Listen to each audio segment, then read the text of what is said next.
ನನ್ನ ಚಾನಲ್ಗೆ ನೀವೇನು ಸಬ್ಸ್ಕ್ರೈಬ್ ಆಗಿಲ್ಲ ಅಂದರೆ ಇಲ್ಲಿ ಕಾಣೋ ರೆಡ್ ಬಟನ್ನ ಕ್ಲಿಕ್ ಮಾಡಿ, ಹಾಗೆ ಪಕ್ಕದಲ್ಲಿರೋ ಬೆಲ್ ಬಟನ್ನ ಕ್ಲಿಕ್ ಮಾಡಿದ್ರೆ ನನ್ನ ಪ್ರತಿ ವಿಡಿಯೋ ನೋಟಿಫಿಕೇಷನ್ ನಿಮಗೆ ಬರುತ್ತೆ. ಹಲೋ ಫ್ರೆಂಡ್ಸ್, ಎಲ್ರಿಗೂ ನಮಸ್ಕಾರ.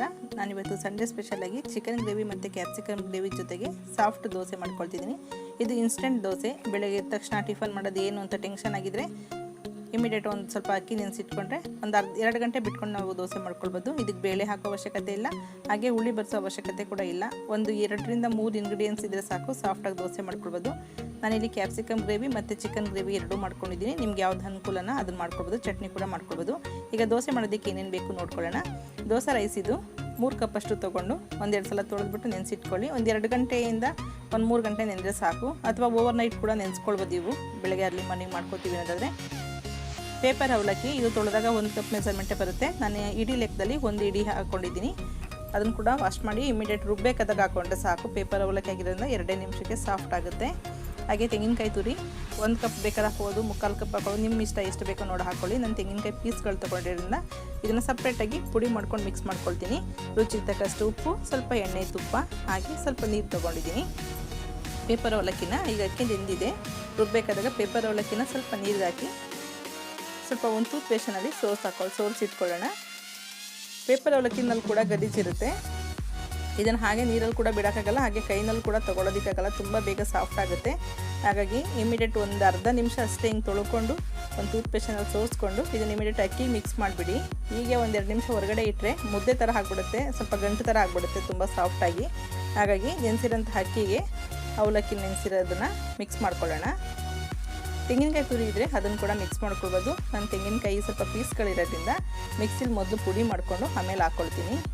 ಒಂದೊಂದ್ಸಲ ಅದು ಸಾಫ್ಟ್ ಚೆನ್ನಾಗಿ ನುಣ್ಣಗಾಗಿಲ್ಲ, ತೆಂಗಿನಕಾಯಿ ಪೀಸ್ ಥರನೇ ಉಳ್ಕೊಂಡಿದ್ರೆ ದೋಸೆನಲ್ಲಿ ಸಿಗುತ್ತದು.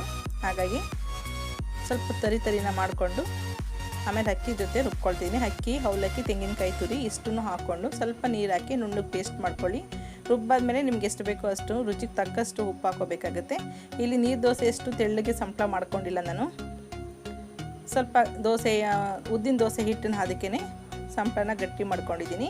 ಇದು ಮಿಕ್ಕಿದ್ರೆ ಫ್ರಿಜ್ಗೆ ಇಟ್ಕೋಬೇಕಾಗುತ್ತೆ, ಹುಳಿ ಬಂದರೆ ಚೆನ್ನಾಗಿರಲ್ಲ. ಇದು ರುಚಿಗೆ ತಕ್ಕಷ್ಟು ಉಪ್ಪು ಹಾಕಿ ಮಿಕ್ಸ್ ಮಾಡ್ಕೊಳ್ಳೋಣ. ದೋಸೆಗೆಲ್ಲ ಸ್ವಲ್ಪ ಡಿಫ್ರೆಂಟಾಗಿ ಬೇಕಂದರೆ ಒಂದು ಅರ್ಧ ಸ್ಪೂನ್ ಅಥವಾ 1 ಸ್ಪೂನಷ್ಟು ಸಕ್ಕರೆ ಕೂಡ ಹಾಕ್ಕೊಳ್ಬೋದು. ದೋಸೆನ ಹಾಕ್ಬಿಟ್ಟು ತೆಳ್ಳಗೆ ಒಂದು ಕಪ್ಪಿಂದ ಈ ಥರ ಮಾಡ್ತಿದ್ದಂಗೆ ನಿಮ್ಗೆ ಎಷ್ಟು ಚೆನ್ನಾಗಿ ಹೋಲ್ಗಳಾಗುತ್ತೆ. ಈ ಥರ ತೂತು ಬಿದ್ದರೆ ದೋಸೆಗಳು ತುಂಬಾ ಚೆನ್ನಾಗಿರುತ್ತೆ. ಹಿಟ್ಟು ಕೂಡ ಹುಳಿ ಬಂದಿಲ್ಲ. ಅಕ್ಕಿ ಹಾಕಿದಾಗ ಸಂಬಳ ಹಾಕಿದಾಗ ಯಾವ ರೀತಿ ವೈಟಿಗಿತ್ತು, ಒಂದು ಅರ್ಧ ನಿಮಿಷ ಅಥವಾ 3/4 ನಿಮಿಷ ಮುಚ್ಚಿ ಬೇಯಿಸೋದ್ರಿಂದ ಈ ಥರ ದೋಸೆ ಚೆನ್ನಾಗಿ ರೋಸ್ಟ್ ಆಗಿರುತ್ತೆ. ಒಂದೇ ಸೈಡ್ ಫ್ರೈ ಮಾಡ್ಕೊಳ್ಳಿ ಸಾಕು. ತೆಳ್ಳಗಿರೋದ್ರಿಂದ ತುಂಬಾ ರುಚಿಯಾಗಿರುತ್ತೆ. ತೆಂಗಿನಕಾಯಿ ಹಾಕಿರೋದ್ರಿಂದ ಒಳ್ಳೆ ಟೇಸ್ಟ್ ಇರುತ್ತೆ, ಸಾಫ್ಟಾಗಿ ಕೂಡ ಇರುತ್ತೆ. ಇದರಲ್ಲಿ ಉಪ್ಪು ತೆಂಗಿನಕಾಯಿ ಒಳ್ಳೆ ರುಚಿ ಕೊಡುತ್ತೆ. ಈಗ ಅದೇ ಥರ ನಾವು ಸೆಟ್ ದೋಸೆ ಥರ ಕೂಡ ಹಾಕ್ಕೊಳ್ಬೋದು, ಇನ್ನೂ ಸಾಫ್ಟಾಗಿ ದಪ್ಪಕ್ಕೆ ಬೇಕು ಅನ್ನೋದಾದರೆ. ಇದು ಕೂಡ ನೋಡಿ, ಹಿಟ್ಟು ಹಾಕ್ತಿದ್ದಂಗೆ ಸ್ವಲ್ಪನೂ ಕೈ ಆಡಿಸಿಲ್ಲ, ಎಷ್ಟು ಚೆನ್ನಾಗಿ ಗುಳ್ಳೆ ಬರ್ತಿದೆ, ಎಷ್ಟು ಚೆನ್ನಾಗಿ ತೂತಾಗಿದೆಯಲ್ಲ. ಇದು ಕೂಡ ಸಾಫ್ಟಾಗಿ 1 ನಿಮಿಷ ಮುಚ್ಚಿಬಿಟ್ಟು 1 ನಿಮಿಷ ಬೇಯಿಸ್ಕೊಳ್ಳಿ. ಎಣ್ಣೆ ಮತ್ತು ತುಪ್ಪ 2 ಮಿಕ್ಸ್ ಮಾಡಿ ಹಾಕ್ಕೊಂಡಿದ್ದೀನಿ.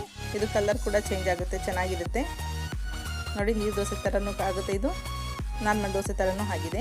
ತುಂಬ ಸಾಫ್ಟಾಗಿ ತುಂಬ ರುಚಿಯಾಗಿರುತ್ತೆ. ಆದರೆ ಸಪ್ಪೆ ಇರುತ್ತೆ, ಇದು ಯಾವುದೇ ರೀತಿ ಹುಳಿ ಬಂದಿರಲ್ಲ. ಇದಕ್ಕೆ ನೀವು ಗ್ರೇವಿಗಳು ಮಾಡ್ಕೋಬೇಕಾದ್ರೆ ಸ್ವಲ್ಪ ಖಾರ ಥರದ್ದು ಮಾಡಿಕೊಂಡ್ರೆ ಚೆನ್ನಾಗಿರುತ್ತೆ, ಅಥವಾ ಜೋನಿ ಬೆಲ್ಲದ ಜೊತೆ ಕೂಡ ಒಳ್ಳೆ ಕಾಂಬಿನೇಷನ್ ಇದು, ಅಥವಾ ತೆಂಗಿನಕಾಯಿ ಚಟ್ನಿ ಕೂಡ ಇದಕ್ಕೆ ಒಳ್ಳೆ ಕಾಂಬಿನೇಷನು. ನಾನಿಲ್ಲಿ ಸಂಡೇ ಆಗಿರೋದ್ರಿಂದ ಚಿಕನ್ ಗ್ರೇವಿ ಮಾಡ್ಕೊಂಡಿದ್ದೀನಿ. ಹಾಗೆ ಚಿಕನ್ ಗ್ರೇವಿ ತಿಂದೇ ಇದ್ದರೆ ಅಂತೇಳಿ ಕ್ಯಾಪ್ಸಿಕಮ್ ಗ್ರೇವಿ ಕೂಡ ಮಾಡ್ಕೊಂಡಿದ್ದೀನಿ. ಚಿಕನ್ ತಂದು ನಾವು ಗ್ರೇವಿ ಮಾಡೋಷ್ಟರಲ್ಲಿ ಅಕ್ಕಿ ನೆನೆಸ್ಕೊಂಡು ಚಿಕನ್ ಗ್ರೇವಿ ಆಗೋಷ್ಟರಲ್ಲಿ ನಮಗೆ ಈ ಕಡೆ ದೋಸೆ ಕೂಡ ಪ್ರಿಪೇರ್ ಮಾಡ್ಕೊಳ್ಬೋದು. ನೋಡಿರಲ್ಲ ಫ್ರೆಂಡ್ಸ್, ಸಂಡೇ ಎದ್ದು ಟಿಫನ್ಗೇನು ಪ್ರಿಪೇರ್ ಆಗಿಲ್ಲ ಅಂತ ಟೆನ್ಷನ್ ಮಾಡ್ಕೊಳ್ಳೋಂಗೆ ಇಲ್ಲ. ಹೆಂಗೋ ಸಂಡೇ ಅಂತ ನಾನ್ ವೆಜ್ ಮಾಡ್ತೀವಿ, ಆವಾಗ ಈ ಥರ ದೋಸೆ ಕೂಡ ಮಾಡ್ಕೊಳ್ಬೋದು ಸಿಂಪಲಾಗಿ. ಹಿಂದಿನ ದಿನ ಪ್ರಿಪ್ರೇಷನ್ ಮಾಡ್ಕೋಬೇಕನ್ನೋ ಅವಶ್ಯಕತೆ ಏನಿರಲ್ಲ, ತುಂಬ ಸಿಂಪಲಾಗಿ ಬೇಗ ಕೂಡ ಮಾಡ್ಕೊಳ್ಬೋದು. ಈ ದಿನದ ಸಂಡೇ ವಿಡಿಯೋ ಇಷ್ಟ ಆಗಿದೆ ಅಂದ್ಕೊಳ್ತೀನಿ. ಇಷ್ಟ ಆದರೆ ನೀವು ಕೂಡ ಮನೇಲಿ ಒಂದ್ಸಲ ಟ್ರೈ ಮಾಡಿ, ಹೇಗೆ ಬಂತು ಅಂತ ಕಮೆಂಟ್ ಬಾಕ್ಸಲ್ಲಿ ಹಾಕಿ. Okay, bye, thank you.